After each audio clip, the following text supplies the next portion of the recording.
야생에선 오직 강한 자들만 살아남습니다. 특히 수컷들은 정글에서 살아남기 위한 사투를 힘겹게 이어가고 있죠. 태어나는 순간부터 평생 동안 수컷다움을 학습하게 되며 무리에서 강인해지는 방법을 스스로 찾아야만 합니다. 인간 사회도 크게 다르지 않습니다. 오래전부터 남성들은 자신의 남성다움을 끊임없이 증명해야만 했습니다. 키도 크고 어깨도 넓고 능력과 지위도 갖춰야 했죠. 여성들이 여성스러움을 끊임없이 요구받았던 것과 마찬가지로 말입니다.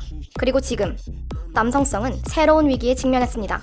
강력범죄 가해자가 남성으로 밝혀질 때마다 댓글창은 이런 글들로 도배되곤 합니다. 이제는 남성들조차도 남자라는 게 버겁다고 말하는데요. 남성성은 이제 수명을 다한 걸까요? 그 전에 남성성이란, 남자다움이란 대체 어떤 의미일까요? 그 답을 찾기 위해 우리는 지금을 살아가는 보통 남자들을 만났습니다. 그리고 남성성에 대한 익명의 날것의 주장들을 정면으로 마주해보려 합니다. 이건 아닌 것 같아요. 수컷적인 성향이 어느 정도 강하다고는 생각을 하지만 남성성과 공격성을 나란히 두고 이야기한다라는 자체가 맞지 않으면 보통의 남성분들이 이 안에 뛰어 들어가게 되는 거잖아요. 여성이 조금 더 뭔가 이렇게 더 커지는? 좀 예민할 수 있는데 솔직하게 말을 잘못했다 이거. 정확하고 공정한 분석을 위해 오랫동안 남성의 심리를 연구해온 두 전문가의 도움을 받았습니다. 실험 참가자들의 답변을 명쾌하게 해설해드릴 예정이죠. 굉장히 쉽지만 않은 답변이겠지만 한번 해보겠습니다. 한국 사회에서 남성들이 굉장히 고통받고 있는 것은 사실이죠. 젊은 남성들의 억울한 분노들이 사회에 많이 퍼져 있는 것 같고, 그러니까 여성분들 중에서 남자들이 무슨 억압을 당해 이런 분들도 있겠죠. 가부장제가 단지 여성들에게 주는 어감 강조해서는 아무것도 되지 않을 수도 있겠고, 그게 그냥 한쪽의 구호가 될까봐 남자분들이 자기 내면에 대해서 얘기할 수 있는 바구니를 하나 제공을 한다면 훨씬 더 이야기가 많이 되지 않을까? 오늘 컨셉은 일명 나락 퀴즈쇼. 각자의 답변에 따라 같은 남자 무리들로부터 나락갈 수도 있고 반대의 여자 무리들로부터 나락갈 수도 있습니다. 질문 난이도는 점점 높아지고요. 노코멘트권은 단 1회. 큰일 난 것 같은데. 오늘 그 어디서도 쉽게 말할 수 없었던 평범한 남자들의 속마음을 들려주기로 한 실험 참가자들 1Q60 나락 퀴즈쇼 지금 시작합니다. 묘한 긴장감이 감도는 스튜디오. 여기 안녕하세요. 처음 본 새 남자. 서열 정리가 좀 필요할 것 같은데요. 나이가 30살이고요. 25살이고요. 19살 최민규라고 하고요. 너무 부담스럽네요. 분을 모으기가 쉽지 않았습니다. 20대가 먼저 마이크를 잡았군요. 몸풀기 문제부터 가볍게 시작해보죠. 다음 두 사람 중 누가 더 멋있다고 생각하시는지. 덱스 대 이준석. 저는 덱스 선택하겠습니다. 남자다워서 잘생겼죠? 좀 더 끌려서 본능적으로. 특전사 출신 방송인 덱스. 요즘 터프한 매력으로 여성들의 사랑을 독차지하고 있는 남성을 선택했습니다. 정치인 이준석, 의문의 1패. 요즘 10대 남자들 사이에선 덱스 같은 남자를 알파메일이라고 부르기도 한다는데요. 이 단어는 원래 학술 용어입니다. 동물행동학에서 동물무리 가운데 가장 높은 계급과 서열을 가진 수컷 우두머리를 뜻하죠. 이 알파메일은 인류학 용어거든요. 생물학 용어고 좀 강한 남성 수컷을 중심으로 조직되는 게 영장류 무리에서는 굉장히 자연스러운 현상일 수는 있거든요. 무의식의 본능과도 연결된 문제라고도 볼 수도 있겠죠. 근데 침팬지나 고릴라와 근형 관계이긴 하지만 또 인간이기도 한데 생물학 용어가 다소로 고스란히 적용되는 거 어떻게 보면 한국 사회, 인간 사회가 야생의 삶과 굉장히 비슷한 면이 분명히 있을 수 있고. 본격적으로 퀴즈를 풀어보겠습니다. 먼저 국어 문제. 다음 중 남자의 의미를 정확히 설명한 것을 고르시오.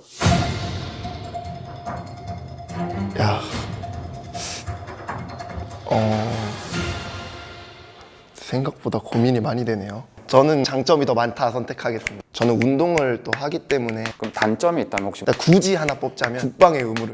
제가 하는 운동, 스포츠 자체가 여성이 조금 더 이렇게 더 커지는 상금이라든가 여성이 좀 더 크기 때문에 생각보다 답변을 성실히 하면서도 조심스럽다는 그런 느낌. 근데 그게 평소 때 느낌이기도 할 것 같아요. 평소 때 생활할 때 그런 태도가 묻어있구나. 두 번째 문제는 경제 분야입니다. 저게 제일 위험한데요. 이제 얼마라고 찝는 것보다 말이 조금 길어지는데 서로가 이제 여유가 된 상태, 준비된 상황, 이게 조금 안 된다, 서로 간의 신뢰와 그런 것들 바탕으로 저축을 하든가. 결론만 보여드리면 뭐 저보다 조금 벌었으면 당연히 좋을 것 같습니다. 좀 더 많이 벌었으면. 아니요, 제가 조금 더 많이 벌었으면 좀 좋을 것 같아요. 다들 비슷한 생각인가 봅니다. 아무래도 수입은 자존심과 직결되는 문제.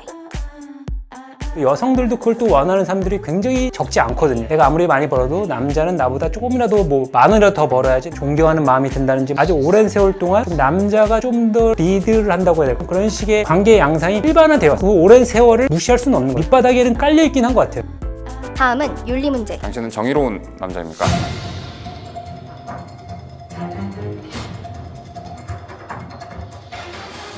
아, 저는 정의로운 사람이라고. 남자다. 정의로운 사람이다. 네. 거리에 여성분이 쓰러졌습니다. 심폐소생술을 할까요?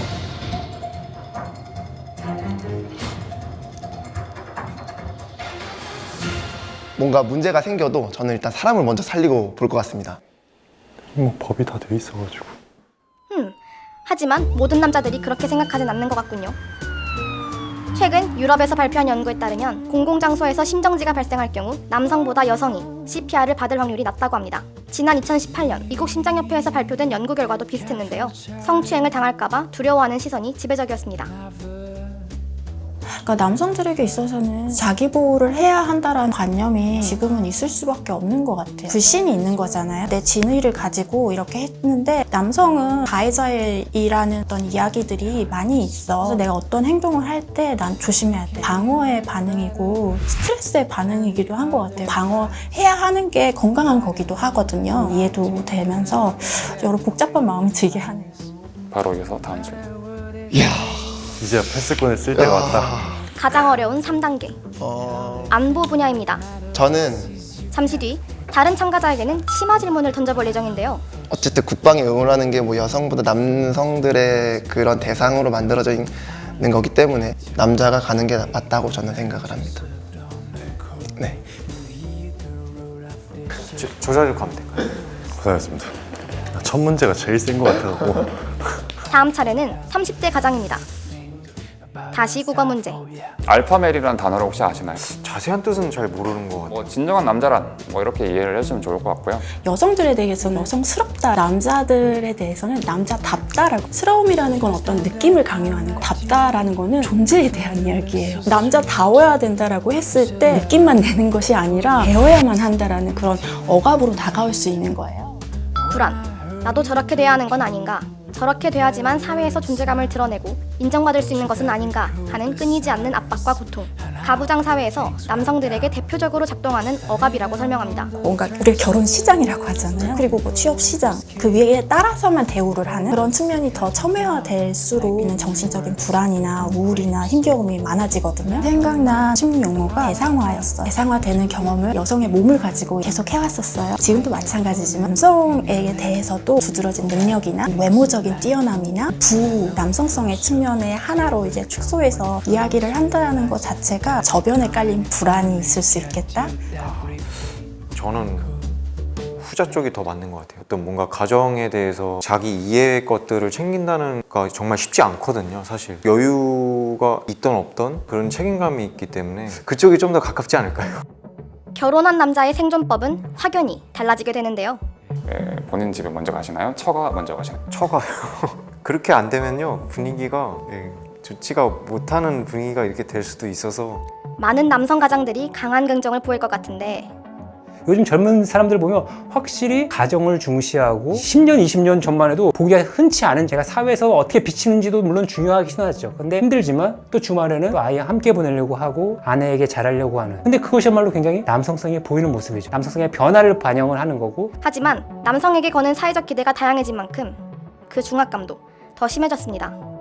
아틀라스 증후군이라는 게 있어요. 돈도 많이 벌어와야 하고 아빠로서 자상한 사람이 돼야 되기도 하고 아내에게 충실하고 완벽한 남편이 되어야 하기도 하는, 가부장제가 옅어지면서 옅어지기보다는 더 추가가 된 면도 있거든요. 그런 남성상을 구축을 해야만 살아남을 것 같은? 점점 세지는 것 같은데. 드디어 마지막 10대 남성 차례. 먼저 1단계 빈칸 채우기.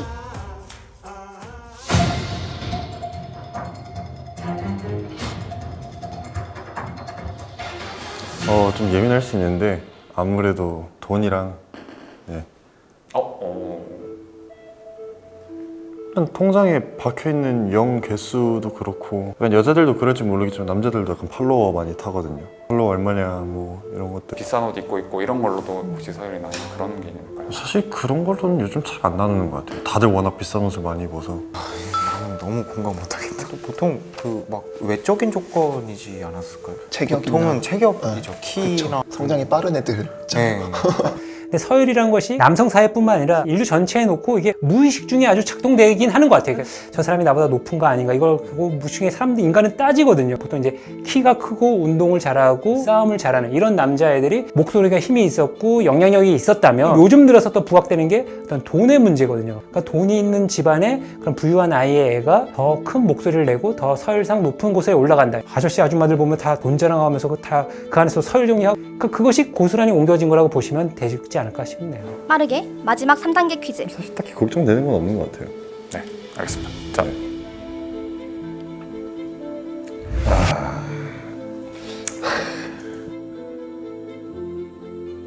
굉장히 민감한 주제가. 한국 남자에게 있어 군대 문제는 인생에서 가장 크게 다가오는 억압입니다.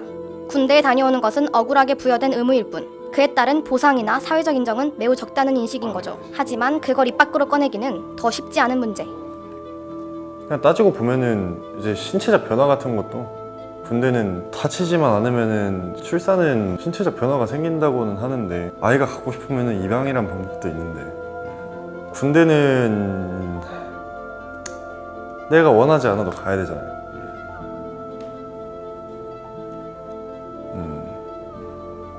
노코멘트 하겠습니다. 남성성은 지난 수천 년 동안 여러 가지 의미로 바뀌어 왔습니다.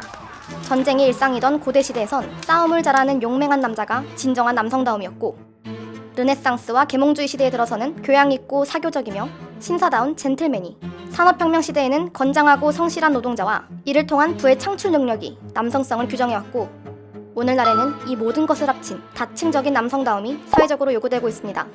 남성성에 거는 기대가 과거에 비해 다양해진 거죠.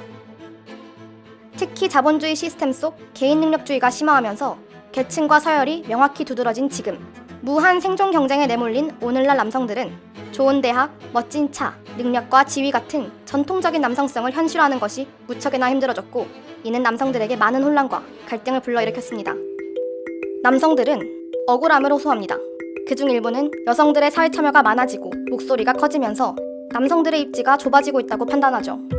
결국 경쟁에서 뒤처지고 무리에서 이탈한 또 일부의 남성들은 폭력과 범죄 등 극단적이고 왜곡된 반응을 표출하게 된다는 것. 저는 공격성이 본능이라고 보지는 않거든요. 좌절에 대한 반응이라고 봐요. 공격성이 부정적인 건 아니에요. 건강한 공격성도 있어요. 자기 보호를 위해서도 그렇고 공격성은 여성들도 있어요. 그렇다면 우리가 생각하는 공격성의 문제라고 얘기하는 것도 사실 이건 어려움의 이야기지 문제의 차원은 아니거든요. 그러니까 이거를 이해할 수 있는 시간이 필요하고 담론이 필요한 이유가 그거예요. 근데 태어나자마자 나는 뭐 20살 정도 되면은 길거리에서 막 칼을 휘둘러지 이렇게 마음을 먹고 태어난 게 아니란 말이죠. 한국 사회가 굉장히 이제 번지르하고 아주 선진국이 됐다고 자랑스러워하는 면도 있지만 부와 성공을 누리지만 많은 사람들이 거기서 배제되어 있거든요. 한국 사회 전체를 한번 들여다볼 수 있는 기회가 되면 좋지 않을까. 여성들이 오랜 투쟁 끝에 가부장적 문화를 바꿔왔던 것처럼 이제는 남성들도 전통적인 남성성을 강요하는 프레임 일명 가부장 코르셋을 벗어 던질 때가 됐다고 전문가들이 입을 모으는 이유입니다. 남성들에게도 다가오는 사회 문화적인 억압이 있음에도 불구하고 가부장제 아래에서는 여성만 억압되는 것처럼 이야기가 되고 남성들의 억압은 이야기되지 않다고 이제 이것과 관련된 어떤 이슈가 떠오르거나 또 남성과 공격성 그리고 남성이 가해자가 될 수 있는 가능성에 대해서 이렇게 묶여서 남성들 레이블링하는 그런 차원의 이야기가 나오면은 뭔가 답답한 면이 이미 있었음에도 불구하고 그것에 대해서 더 억압하는 측면의 이야기가 들어오는 것 같으니까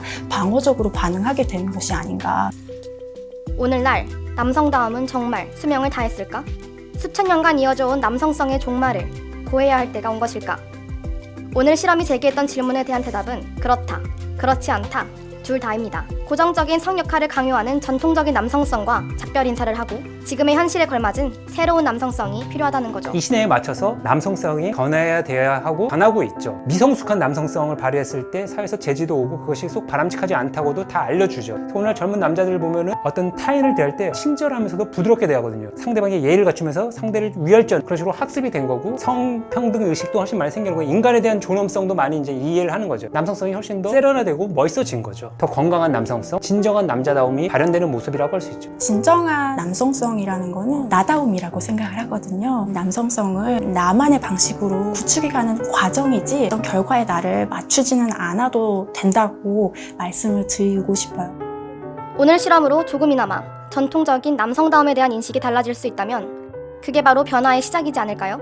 끝으로 오늘 실험 카메라에 참가한 남자들의 소감을 들어보겠습니다. 사실 요즘 어딜 가나 말 한마디 잘못하면은 진짜 큰일 나는 시대가 됐잖아요. 이런 질문이 되게 민감한 내용인데도 이렇게 터놓고 얘기할 수 있는 자리가 된 것 같아서 의미 있다 생각합니다. 사실 섣불리 말하지 못하고 조금 내면으로 가지고 있는 부분들이 많은데 그런 부분들을 뭔가 솔직하게 말할 수 있음으로써 모든 남자들이 그런 건 아니다라고 알려주는 계기 하나의 터닝포인트라고 저는 생각을 하고 있어요.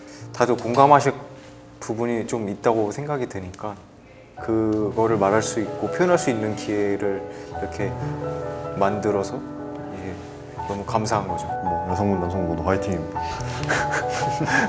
내가 하고 싶은 거 하면서 하세요.